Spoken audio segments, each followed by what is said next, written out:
All righty, friends, let's go ahead and get started. I am so excited. So excited to share some strategies for you today from people who have been in the trenches on conversation design and hosting conversation between community members and between journalists and community members. Hi, Sabrina. Hi, Laura. I am Joy Mayer. I am the director of a nonprofit program called Trusting News that, in case you're not familiar with it, we learn as much as we can about how people decide what news to trust. And we train journalists in how to listen to their communities with humility, understand who they're serving and who they're not serving, and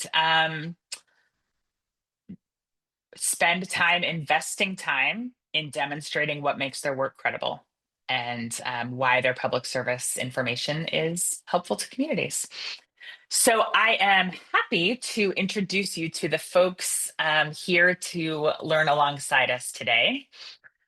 We have, V, if you want to go on to the next slide.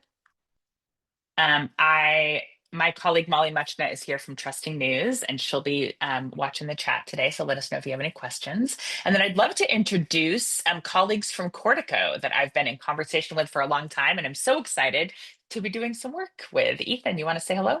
Sure. Thanks, Joy, for having us. And like you said, this has been something we've been working on for a while. So glad to be here.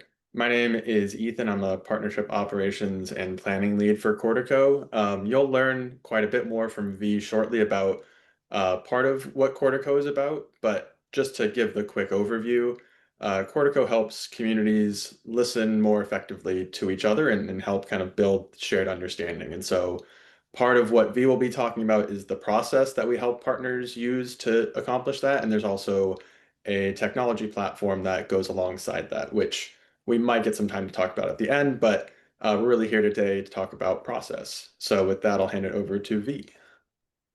Hi, everyone. What a pleasure to be here. Yes, so Cortico is, as Ethan sort of teed up, a nonprofit that has a very unique collaborative relationship with a research lab. That lab is MIT's Center for Constructive Communication.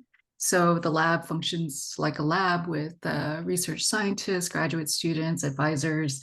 They make the stuff in the lab of technology, and the mission is to support better, healthier public discourse. Cortico is a deployment arm, but we're so much more with that than that because we work deeply with partners to launch conversation projects in their community. And we'd love to show you a little bit about the work we do and in education as well as the technology stack. And I'll pass it over to Stephanie and Zach. Zach, why don't you go ahead? Yeah, hi. My name is Zach Perez. I am the audience engagement strategist at KCUR, and I worked with Cortico through a project that we're going to talk about a little bit later in the presentation, and I'm mainly just here to kind of talk about my experience in that project and working with Cortico and the kind of community gatherings and conversations we were able to organize. Awesome, thank you. And we'll have Stephanie introduce herself in a bit. So let me tell you what we're going to talk about today. We are going to talk about the potential of journalism to serve as a host for conversation, like what that even means and how it's different from what we are, what we come to think of as our core products and offerings. We're going to talk about the strategies that Cortico has developed for designing conversations, which is really kind of the meat and potatoes of the approach we're here to talk about. Like, what does it look like to do this well? How can we learn from? We hear at Trusting News, we hear from journalists all the time who want to do something and don't always know where there is already a lot of existing knowledge and established best practices. And so what we're going to get today is a lot of really concrete things that you can use when you go do this in your own communities, and a whole variety of frameworks. And then we're going to hear from two newsrooms that have partnered with Cortico about who they reached in their own community and how that went for them and why it was beneficial for them. And we'll have plenty of time for your sort of questions. So be thinking about how you might deploy the strategies, what you think might go wrong, how you will get buy-in for it, and save those conversations up, save those questions up. Feel free to put things in the chat as we go, and I will launch into some just sort of basics here about the way we think about conversation at Trusting News. I got into working on trust through work on engagement. And really, a lot of it, my work has always, I worked in design before I worked in engagement. And a lot of my work has always been about people's relationship to information, how they engage with it, how they consume it, what they think about it. And engagement work is so much about recognizing, staying in really close touch with who we're relevant to, who we're useful to, whether we're performing the public service that we believe that we are, how we know that, how we stay humble about that. And how our work is or isn't reflective of just the huge diversity of experiences among the people we aim to serve.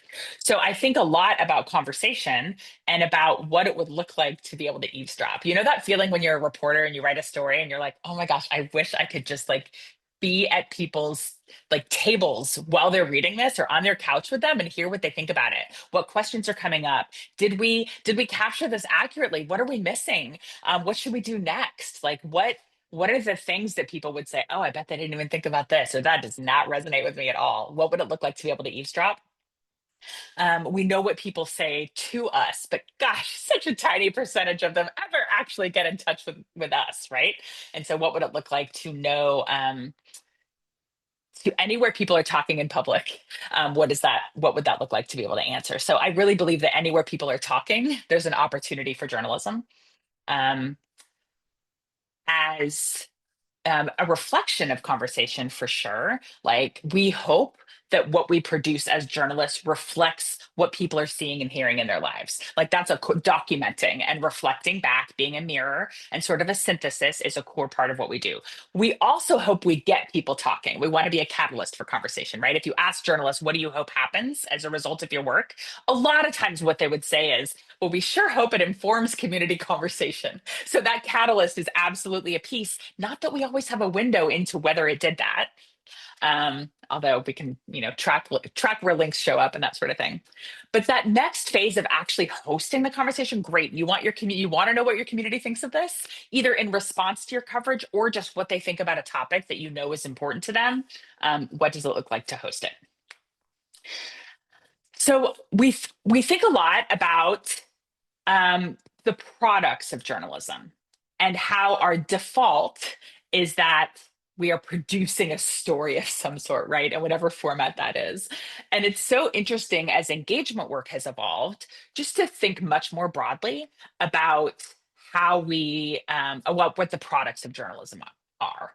So an event can be a really wonderful product or format or type of journalism. It's an act of journalism to host an event on stage, right? It's an act of journalism to do a live Q&A. It can be an act of journalism to host a conversation. Additionally, when we are asking people to contribute and share their lived experiences and perspectives, often our default is a one-on-one conversation. Who should we ask? And let's call them up or visit them, and or too often these days, email them and invite them to respond, right? And it's like one-on-one, and then we decide as the gatekeepers whose insights are worthy of being lifted up and make the cut to be in our stories. That one-on-one experience is there for a reason. That often works, but sometimes there are ways that hosting conversation can help us look more broadly at themes, hear from a lot more people at a time, and then curate from that a broader way, a deeper way, a more nuanced way to reflect back what the community is talking about.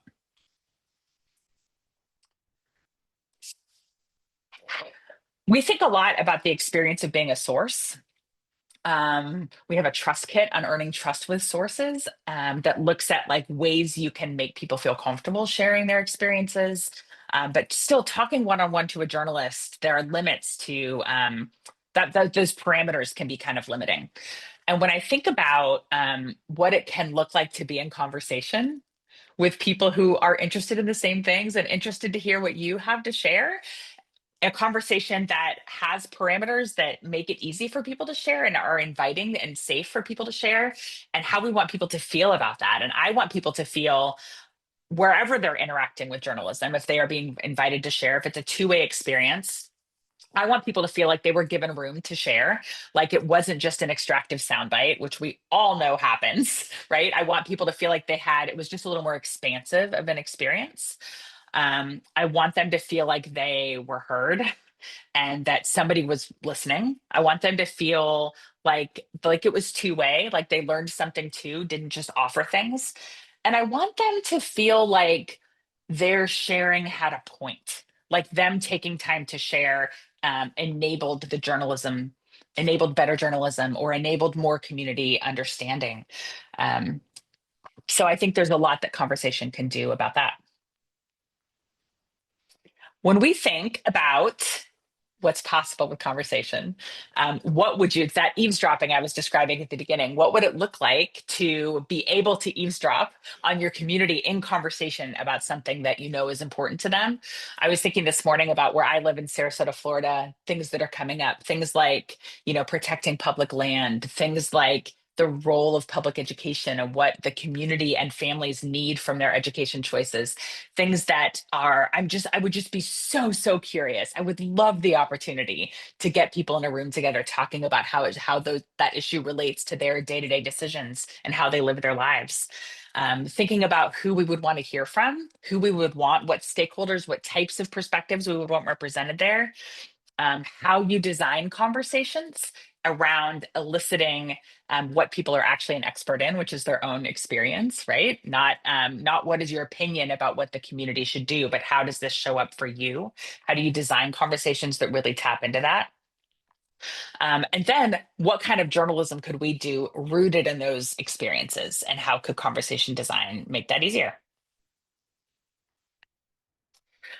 Definitely, there's a lot that can go wrong when you invite people to talk to each other. If the perimeters are not in place, if you don't have guardrails that protect, that kind of offer sort of scope for a conversation, if you don't have some ground rules that prioritize, people's comfort and safety, if you don't guide people through conversation in a way that focuses it, they can end up feeling that they're not sort of on solid ground.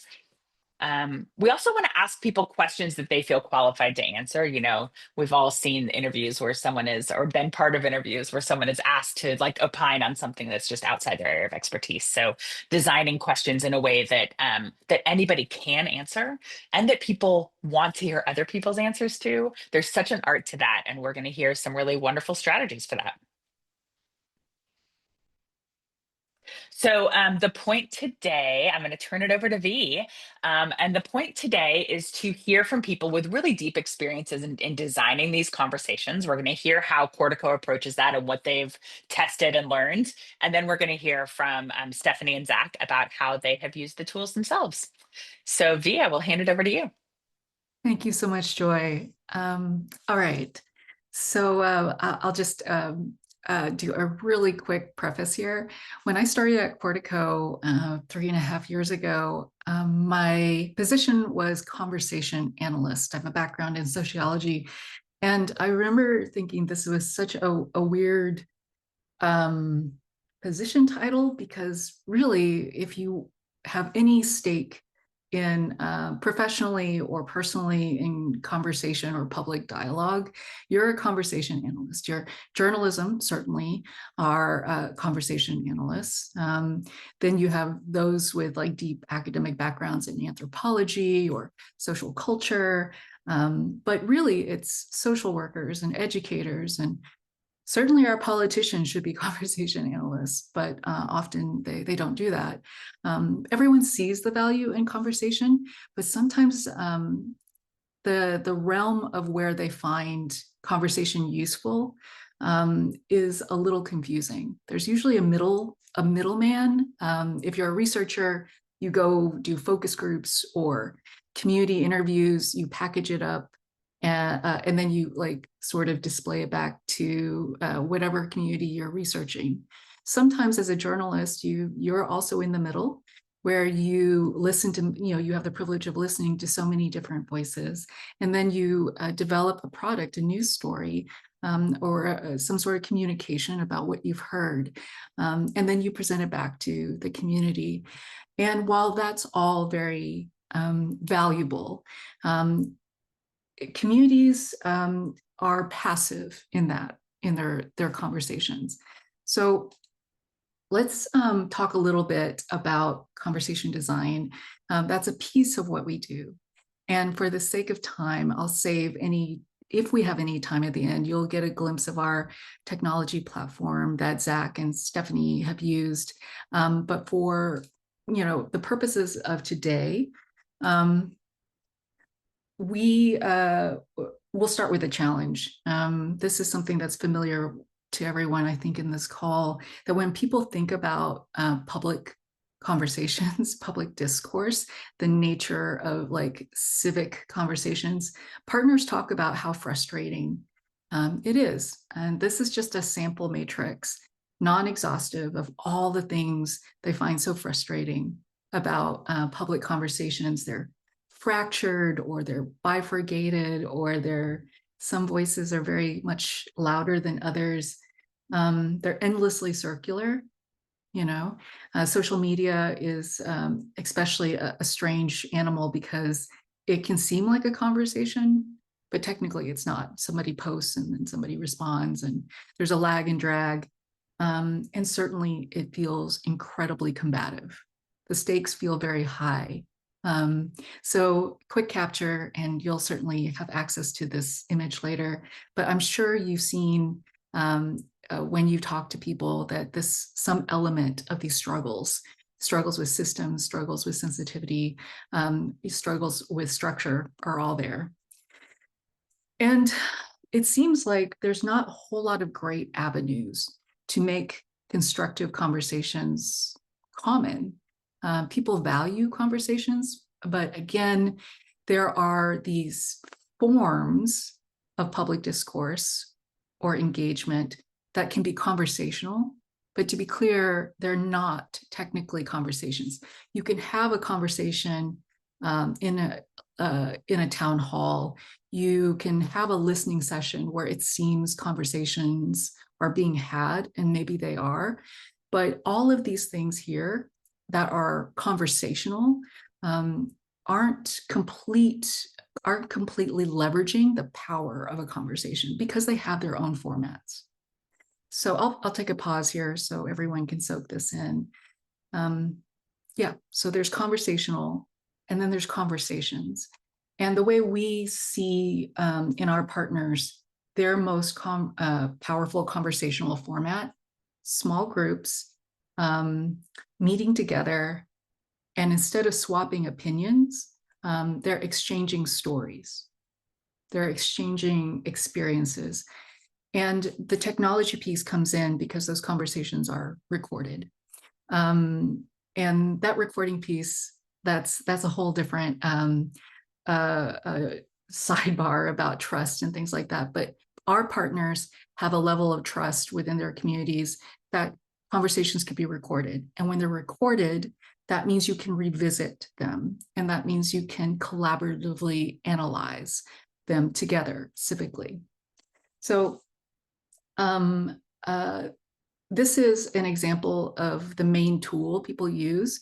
Yes, we have a technology platform, but really it's a conversation guide. So this is just some screenshots of a typical conversation guide. You'll see here that there is a loose script. There's some good practices.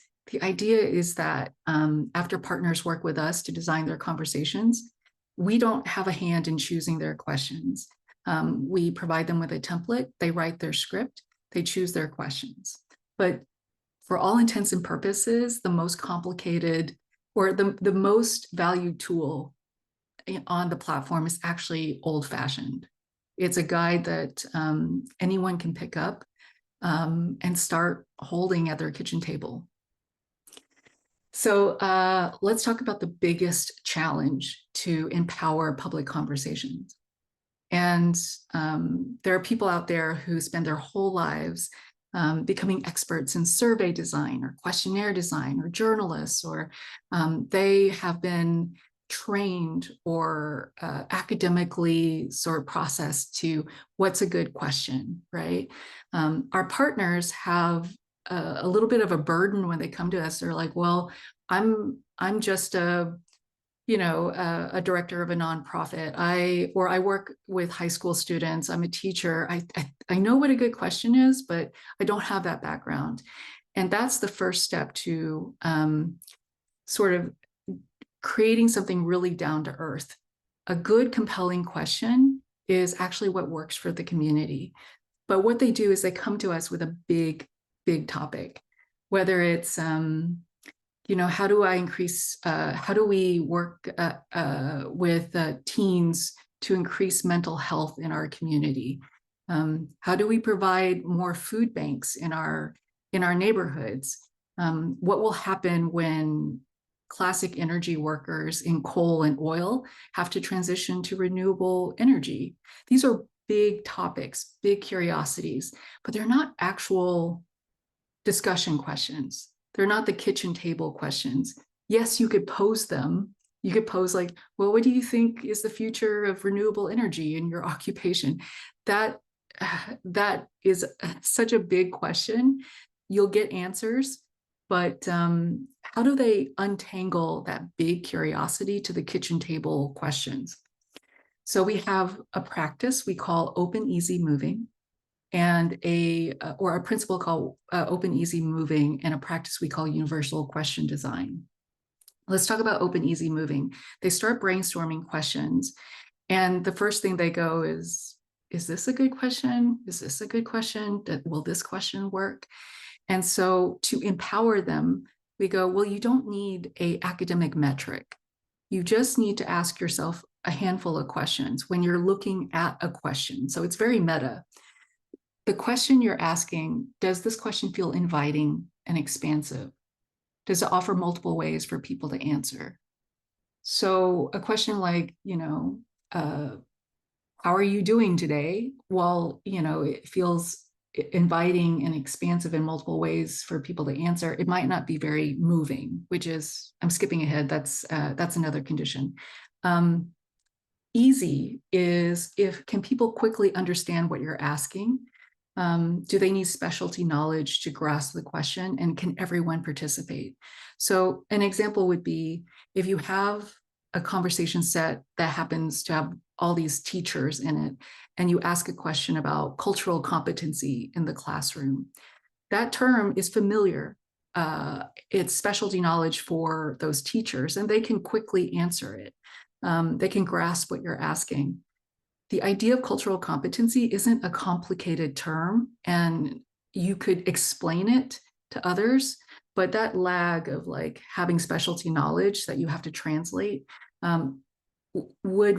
would maybe make you consider, well, maybe the question isn't as easy as I need it to be. Easy is not the same as simple or simplistic. Easy is just being able to grasp it. So you might have to change the idea of cultural competency to something that, if it's a conversation that includes parents and students, that they can grasp. Moving is, does the prompt seem spirited and interesting? This is very sort of gut level reaction when you are evaluating a question. Is the topic relevant and compelling? So that whole, well, how's your week going? Or how's your day? That's an open and easy question, but it's not a particularly moving one, right? But if you're asking about the cost of higher ed, or who makes, medical decisions in your family, people have a lot to say about that. So when those three elements are hitting right, you have some sort of back pocket metric that you can examine those questions. So here's the practice. So if open, easy, moving is a quick rule of thumb to evaluate any given question, journey, imagination, and classic forms of a question are universal prompts. So a journey question is any type of question that asks participants to share an actual story, share an experience.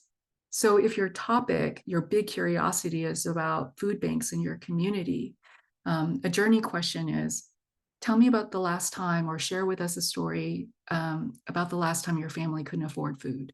right? That is a journey question. An imagination question are prompts in the form that ask for speculative or hypotheticals, asking people to use their imagination. Imagine that everyone in your community could afford food. What would that look like? You know, if the next generation of students had adequate mental health care in your school system, how would that work? Right? These are speculative questions. And finally, everybody's favorite, especially here, classic newspaper style questions. Who, what, when, where, and why? Where do you go for your news sources? Who do you confer with to make decisions about your child's health care? What are the most important events in your community that happen? And when they designed their conversation guide, we emphasize that you could have a mix of these questions. All of your questions could be journey questions. Maybe you decide to stack them with fully classic questions. Whatever it is, we hold a session with them where after they have open, easy, and moving as a concept in their head, and these different forms, we sort of like prime the pump by saying, these are some starters. So here are journey forms, here are some imagination forms, classic forms. So they're stems, they're just basically molds that they can pop in. And we encourage them to try each form. The question content could be the same, but maybe it sounds better as an imagination question than a classic question. Maybe a classic question works best as a follow-up. So people try it out. This is incredibly empowering because people who've never designed a questionnaire in their life will suddenly generate dozens and dozens of questions. And they only have to come, their short list only has to be 4 or 5 because a conversation is 60 to 90 minutes. So you only really have time for 4 or 5 major questions. So let me show you some examples of actual questions that after all the brainstorming, and like I said, they'll come up with dozens of long list questions that are journey, imagination, classic. These are some that have made the final partners have chosen to go in their guides. So I'll give you a moment to absorb these. One of my favorites is that middle one. Imagine that the quietest voices on climate change were heard. What are they saying? Always elegant, very, very simple, but powerful. Open, easy, moving. All right, so I'm just wrapping up, but I do want to show you what a brainstorming session looks like. So this is Carnegie. They're a educational partner. Sets of teachers over 2 days came up with brainstorming open, easy conversations. This is the mural board when we did our online workshop. So they, each of them, this happened over 2 days, so it's 2 different groups. So the question is, what are you curious about? And I'll zoom in about all their curiosities. These are their big topics. And over the course of that workshop, they generated some questions.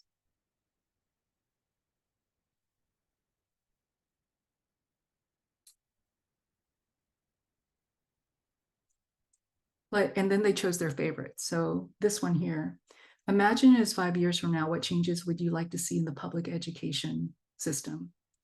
Imagine your children are 5 years older. What changes to their lives do you hope for? Imagine that families have all the tools they need to advocate for their children. What does that look like? Great questions. And then they have their long short list here. Now, if those questions I just stated were the ones they didn't choose on their long short list, these are even better. How can schools operate differently to better support families as advocates for their children, right? And like I said, these are 2 different groups. They work together, same organization, same grant, but they all work together. These are fantastic questions. And they had to choose only 4 or 5 from these. And I'm going to stop here. I'm going to go back to the deck, and I will pass it over to Zach or Stephanie. Is that right? I'll just do a quick intro to the project so that people know what where Zach and Steph are coming in. So we had a really great opportunity to work with a group of 10 NPR member stations, including KCUR and Colorado Public Radio. So that's where Zach and Steph are from. And we were working on a project that took place basically from the summer of 2024 through spring of this year. And really, what we wanted to do is apply the Cortico conversation process that you got a taste of through what V was talking about, and apply that to conversations across the country through different member stations. And so the conversations took place sort of August, September of 2024. And so it ended up being a great time to check in with communities using a shared set of questions to kind of get a pulse check on where the country was at, or where different community groups across the country were at. It wasn't explicitly about the election, but I think it was something that was on people's minds for sure. And so the goal really was to, one, test out this method of small group recorded conversations with these particular types of questions in a journalism format to see how that affected the sort of input and output for stories. And then also test out the technology piece, which again isn't our focus so much for today, but just wanted to give a bit of an intro before handing it off to Steph to talk and Zach to talk about their experience with this project, what they found, how they found this changed, what they got out of the process, and maybe a little bit about how it's changed their thinking about how they approach their work. But again, just to preemptively thank Zach and Steph, they've been great to work with throughout this whole project, and I'm also just really excited to hear what they have to share. So I think, Steph, I think you're up first. Yeah, thank you. Hello, everyone. So I was really excited to take part in this, not just because of the community engagement component that I'm a big fan of, but the ability to experiment with AI, which I know is part of that too. So when I heard about this, I saw the potential for being able to speak with groups that we may not always hear from, like beyond quotes for daily turnaround stories. So those are the kind of like the guidance for me in choosing the community groups that I wanted to hold these conversations with. So I chose 3 different community groups throughout the state. Definitely wanted to make sure it's diversity in race, in region, in age, in gender, and professions. That included recent immigrants who arrived in Aurora, and Aurora was a big part because during the campaign trail, Trump was basically blasting Aurora, saying that Venezuelan gangs were taking over the city and just really all this negativity. So that was really important to be able to hear directly from the people impacted and what all of this national coverage was focusing on without speaking to them directly.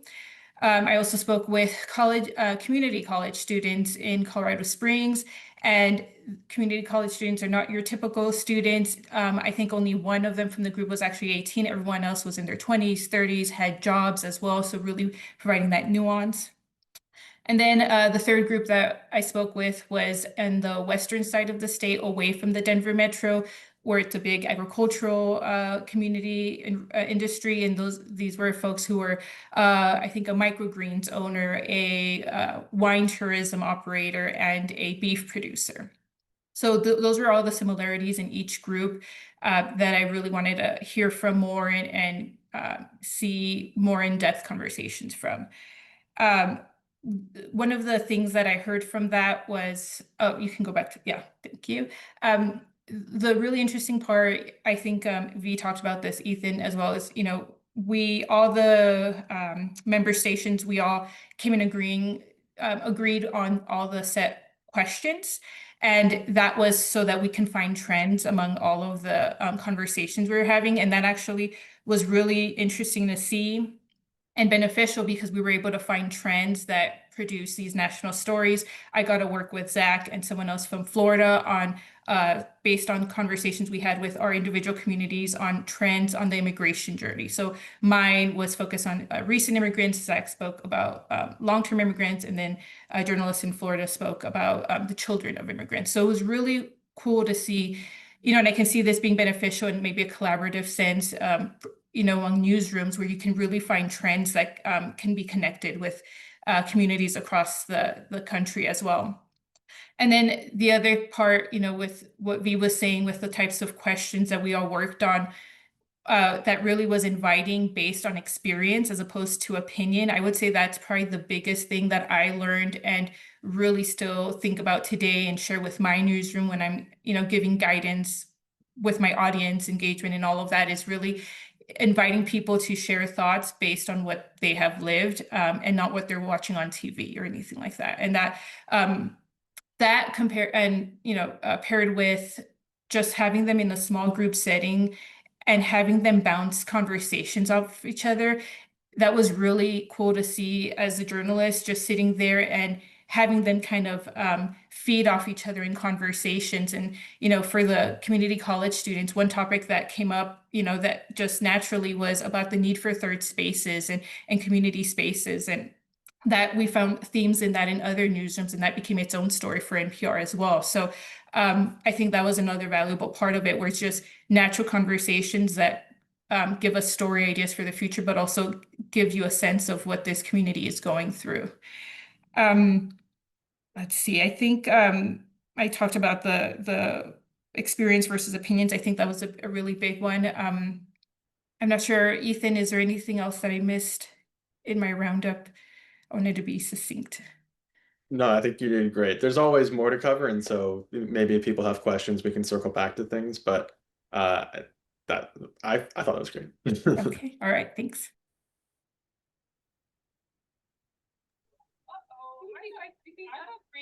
All right, I think I'm up. Also, I apologize if it's a little noisy.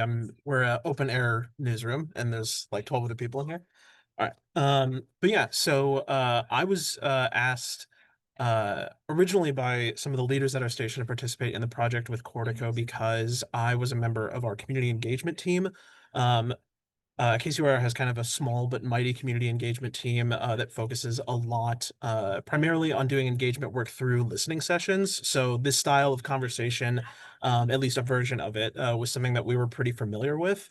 I think the main kind of difference in this project that I think ended up kind of being like a really big takeaway for me, or just what made me really interested as we got into it, was specifically we tended to focus a lot on listening sessions that were a little bit bigger. So think 10 plus people, 20 plus people. So kind of getting at the thing that was mentioned earlier, those are conversational, but they're not really super intimate conversations where everyone has the time to be super nuanced. Because if you ask a question to a room of 20 people, sometimes people will dominate those conversations. Sometimes maybe like people just don't have enough time to share as much as they want in those situations. And then the other thing that with this project that was a little bit different from how we had done things was it was a little bit more structured. We at times sometimes we'll put listening sessions together very quickly, not necessarily like flying by the seat of our pants, so to say, but we don't necessarily have as much structure as these conversations did. And I think both the size and the structure was something that definitely led me to get a lot of different things out of these conversations.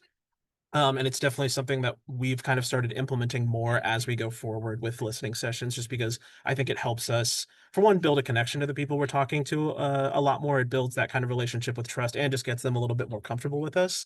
But also I think does genuinely lead to like more usable things if you are looking for like story ideas or potential sources for stories. I just think that really helps. But in terms of the actual people that I spoke with, I kind of had the same thought process as Steph did. I wanted to talk to people that we at that time had not necessarily been talking to very much. So I was able to gather 3 groups of people. One group was a group of anywhere from like 6-month to 20-year long residents of a predominantly Latino community of immigrants in Kansas City, Kansas. That's kind of like the big demographic in that city for us. And mainly talk to them about their experiences, like living in the city, building that community up over the decades. And then another group that I spoke with were older members of a historic Black housing co-op in Kansas City. They were essentially going through a process of the housing co-op was being renovated, and they were all being told that they had to leave the co-op while it was being renovated, but a lot of them were kind of their spirits were not necessarily high because a lot of them thought like this renovation is going to take longer than essentially they were a little morbid about it, but it was longer than I have to be alive.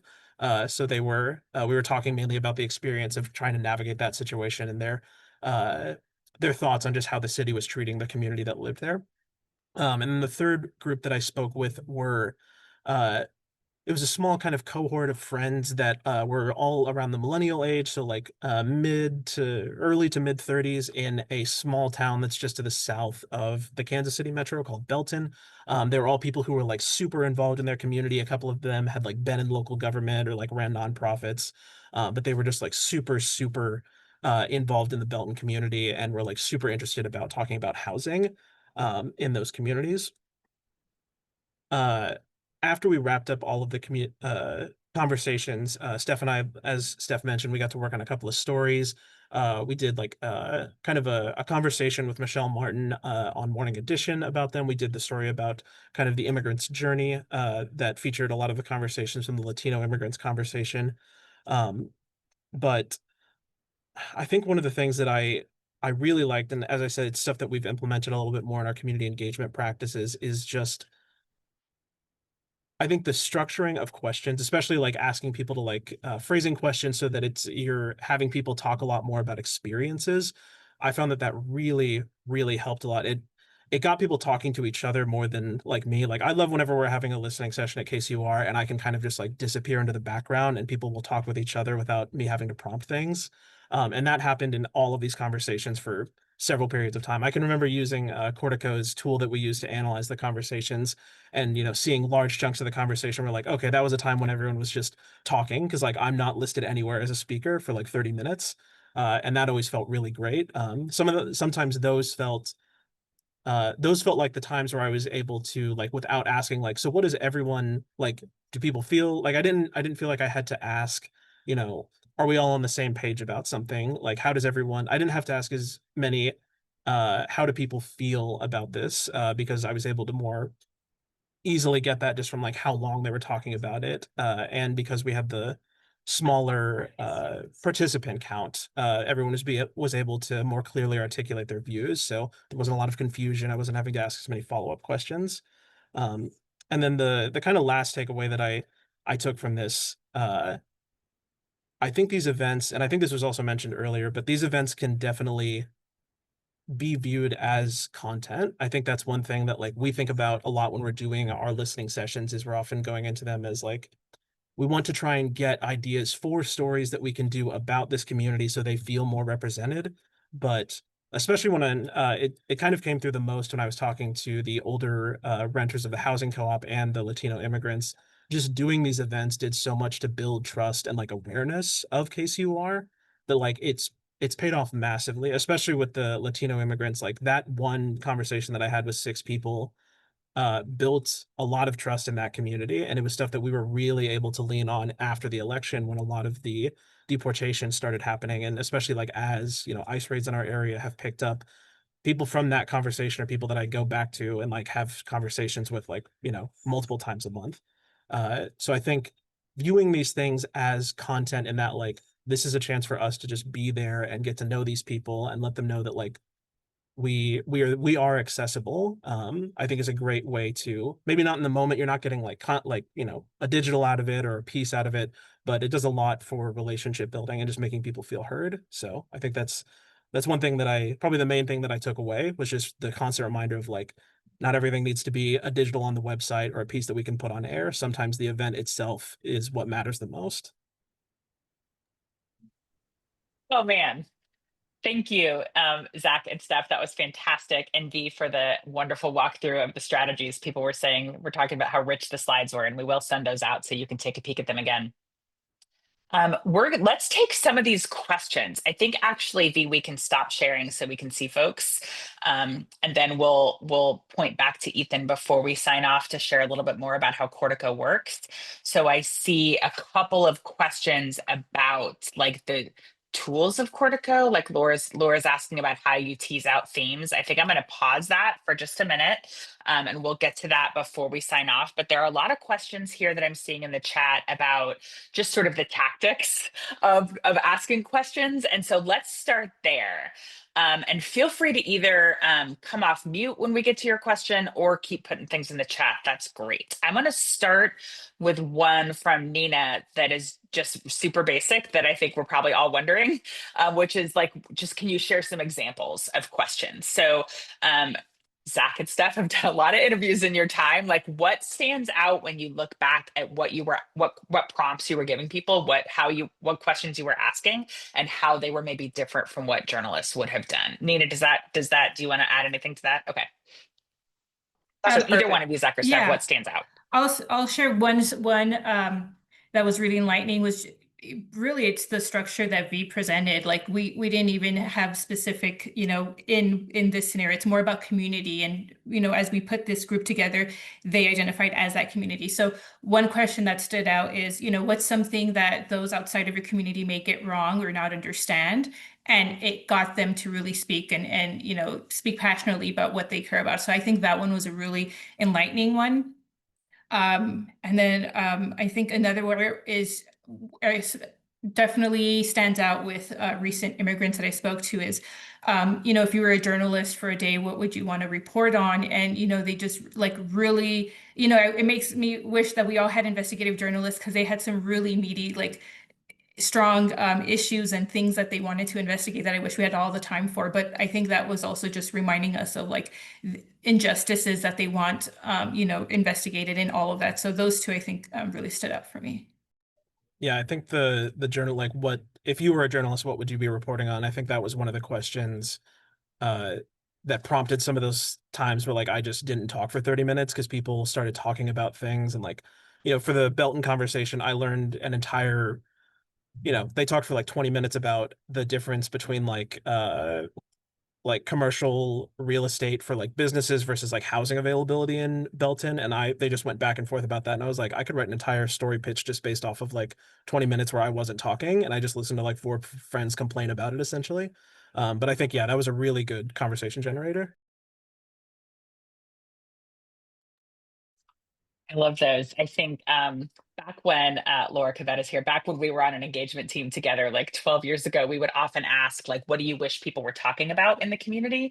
And similarly to what would you report on if you were a journalist? And journalists can be very dismissive of that because we hear that and we find fault with it. Like, oh, that's not a news story. But there's so much truth and power in just understanding what the need is underneath it. And I love that. And that question, Steph, that you mentioned of what do people get wrong? That's actually in the trust kit that Molly put a link to in the chat about earning trust with sources. A great way to sort of level the playing field with sources and sort of is just acknowledging that journalists get things wrong. And so asking wary sources, what are you afraid we might get wrong, is such a wonderful, wonderful question to ask. What is often overlooked or misrepresented about this? Ethan's putting some sample language in the chat too. I will also It's really fantastic. I'll just say briefly too that for transparency's sake, we had a couple questions that were in the guide that I think didn't work so well, and Steph and Zach, feel free to correct. So I think the first question that we agreed on was, well, I'm saying I think I have it pulled up, but it was, what does community mean to you? As you're thinking about that, is there a memory or personal story where you felt connected or particularly disconnected from your community? And I think in general, we found that that was a little too abstract or a little too heady. So again, this is partly why we have these principles in place for open, easy moving and things like that, because a question can sound really good when you're talking through it with your team or when you're prepping for something, but it may not work as well when you're actually trying it out in a conversation. So the other two that Steph and Zach mentioned, I thought did work really well, but it's not a perfect process. Okay, two more things I want to get to about conversation design. Drew asks a question about how journalists often ask questions eliciting positive and negative feelings. Like, how has this been good for you? How has this been bad for you? And he's kind of wondering if that's too limiting and if there's another way to frame a question that would be, I think, a little bit more open-ended. Drew, feel free to correct me if I'm missing something. So I don't know, Ethan, V, Zach, Steph, if you have suggestions there? V, I think we'll probably defer to you, but I would say just thinking about some of the questions I've seen in guides, oftentimes, again, if you're asking about a story, you can ask someone instead of what's your, what's a great thing about technology, or what's, even the question about what are your concerns about the use of technology, that's a perfectly fine question. But I think we would just probably encourage something like, is there an example of a moment in the classroom where you saw that concern play out, or like, or what's an example of a time in the classroom where that kind of led you towards that concern? Again, when you're asking people about their experiences as opposed to an opinion on something, it helps just kind of ground where they got that opinion from. But V, I don't know if you have anything else you want to add. No, that's a really good encapsulation. And in fact, it's such an interesting question because when we first met Zach and Steph, I think something we were all curious about on the MIT C3 side and Cortico side was about the nature of your work. Like, how do journalists learn to craft their questions? What makes a good journalistic question for inquiry? And on our side, because we don't have that sort of deep professional background, we know what works or what our partners have found really rewarding. And when they generate all those questions, it sort of unlocks all the possibilities. And then we encourage them from that long short list to try out the questions. They have demo conversations. They build their conversation guide and they test it. And it's so interesting when it's kind of weird that a lot of people don't consider having a test conversation. How does the question sound when you actually say it out loud? So the facilitators road test the guide. Thank you. That's really helpful. I am going to, before I turn it over to Ethan to talk more about the kind of the setup of how this project worked and what Cortico does, I want to get to Carolyn's question because it was actually my first question as well. It has to do with buy-in and why doing this is worthwhile for a news organization. So Carolyn says, I have no doubt this process builds relationships and trust, but do you know if it translated to greater engagement with your news content? Did people involved in these conversations end up becoming listeners or members who weren't before or didn't trust your coverage before? Like, how do you know that this succeeded? And I guess I would add on to that, how in the world do you talk a real busy newsroom and real busy colleagues into making time for this kind of work? How would you make the case that it's kind of worth it? So Steph and Zach, I want to turn to you for this. I'll say, I think for this experiment, it was more of a success that we were able to do it, pull it off, and create stories out of it. Because these are folks, at least with the recent immigrant arrivals, I wasn't expecting buy-in.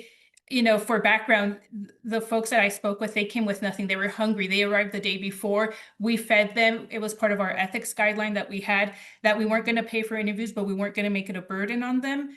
So we ended up feeding them. We provided food for everyone. So with them, we knew it was just appreciating that they were taking the time to speak with us. With the college students, we gave them the option of signing up for our emails or our newsletter subscribers. I think one of the college students actually became an intern after that. He was studying radio production, and he was able to be in the local newsroom like the year after. So that was a really cool experience. And him being in our newsroom in the studio for that. And then with the agricultural owners, they were a part of this agricultural group organization, and they were now more receptive to us and knew who we were when another colleague is reaching out for interviews. So I think because it was a one-time, I wasn't expecting to get all this suddenly increase in subscribers or donations or anything, but I think at that point it's more of a qualitative thing. It's more interpersonal, one-on-one.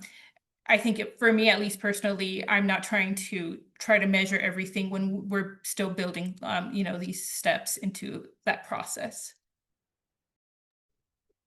For our conversations, I think we, especially for the Latino immigrants community that we spoke with in Kansas City. I think it was a bit of a situation where it was just kind of like the timing really worked out for us. But I mean, that conversation has probably been like one of the most valuable listening sessions we've ever done in terms of like connecting with a community and like getting a lot of stuff out of it. Like through that conversation, we've gotten a lot more assistance, specifically with our like Spanish translation and like getting interpreters to like help us with interviews. Like we've made connections through that group of people for essentially just people like if we have like reporters going out, we have people from that group who have been connecting us with like community members who are able to like help interpret, or just like other like translation, not necessarily translation agencies, but like service organizations in the area that can like offer that help to us. But additionally, also like I think it just like helped so much with name recognition in that community. Like our Spanish translations of our articles after that like shot up. They weren't necessarily like crazy to begin with, but like our page views and like engagement time on those articles on our website like probably quadrupled, which was awesome to see. Uh, and just in general, like we got started getting invited out to way more events out there. Like I consistently like basically like now every year like we have like certain like event coverage that we do over there, which has been fantastic to see. And then to a lesser extent for the other two, we've still seen like a decent amount of engagement from those people, like people from those events still coming to things. We're a lot more active in those communities now, mainly just because we have sources and people we can pull on. But yeah, I think it's been hugely beneficial, especially in that Latino community. Thank you. This has been so great. We have a couple questions about sort of how you guys analyzed how you looked for themes and what you do with this conversation and the recordings when you have them. So with our last remaining minute, we're going to turn back to Ethan to just say a little bit more about Cortico, and then we'll send you links afterward. Yeah, so as mentioned, what V covered earlier about conversation design is one small snippet of the larger Cortico process, and as Zach and Steph alluded to, there is a software platform that helps you essentially review the conversations that you've recorded, and so there's always more to cover on that front, but I did want to share a couple of things, or Joy just put them in the chat. Thank you. We have a help desk and resource library, which if you want to just check out what the process looks like, I would encourage you to look at. We covered basically the talk section today of talk, understand, share, which is that our sort of overall process. So if you want to look at any more detailed stuff about what we covered today, that's where I'd encourage you to go. And then if you do want to reach out to Cortico to talk about becoming a partner, again, we are very much exploring what partnership looks like with journalists, how journalists can use our software and our process. Steph and Zach are both continuing on pilot projects on that front. So there's the link cortico.ai/contact us. If you want to reach out for a demo and to talk more about what that might look like, would love to continue that conversation. But yeah, much more to explore and to find out about how this works with journalism, but it's been a really great start. And again, just really appreciate Steph and Zach for taking the leap initially. Thank you everyone for coming. Huge thanks to Steph and Zach for making time to talk about your work, and to Ethan and V for the walkthrough of Cortico. If you have questions we didn't get to, or you want us to send you any resources, info@trustingnews.org. We're happy to connect you to the Cortico folks, or help you figure out what to do, how to make this work in your own work. But thank you very much for your time, and we will be sending around the slides and the recording to everyone who registered. Enjoy the rest of your day. Thanks so much.